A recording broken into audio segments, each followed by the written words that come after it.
Today, let's read about cherubism, which is also called a familial fibrous dysplasia of the jaws, disseminated juvenile fibrous dysplasia, familial fibrous swelling of the jaws.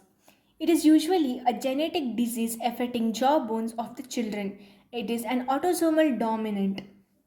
We can see mutation in the gene which is SH3BP2 at the chromosome 4p16.3. It inhibits antigen induced mast cell activation NFATC1 to stimulate genesis and maturation of osteoclasts. Inflammation of the jawbones is seen and cyst-like growths are formed. The word cherubism, because of the facial similarity of affected children to the plum-cheeked angel, that is cherubs, was depicted in the Baroque painting in Rubin. Clinical features: the disease, or it is a disease of a children, but the child is normal at birth. It is usually seen from 14 months to 3 years. It is a painless bilateral symmetrical enlargement of the jaws. The cherub face is upward gaze, where the patient or the child usually has the upward look, like he be only always looking on top. The rim of the sclera is visible beneath iris because expansion involving orbital rim gives the eye to heaven appearance. That is, the child has the upward gaze.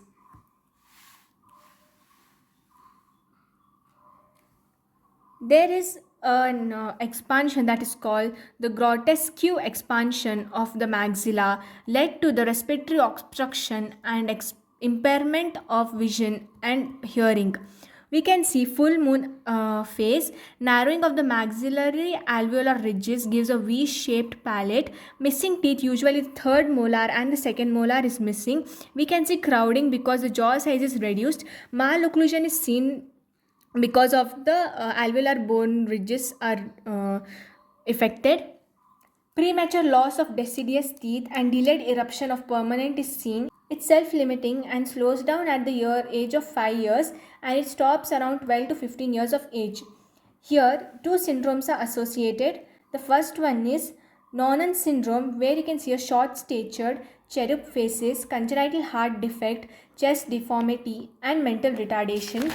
The next syndrome is Ramon syndrome, where you can see cherubism, mental retardation, epilepsy, gingival fibromatosis, hypertrichosis, and rheumatoid arthritis.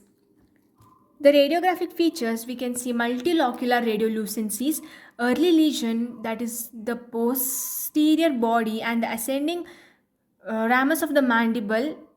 We can see these lesions usually first, that is the radiolucencies. Then displacement of the inferior alveolar canal, lateral view of the skull, we can see a hard palate sign. We can see floating teeth syndrome because many teeth are impacted inside.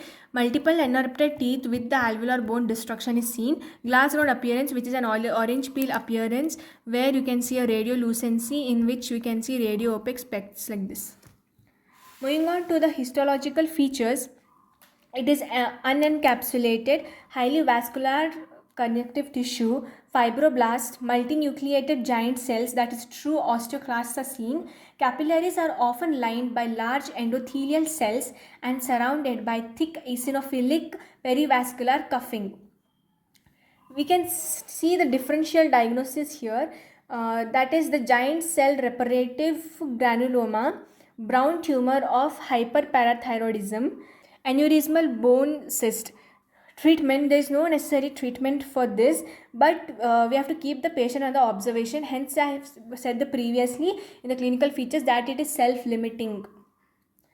That's all for today about cherubism. Hope you like the video. Thank you.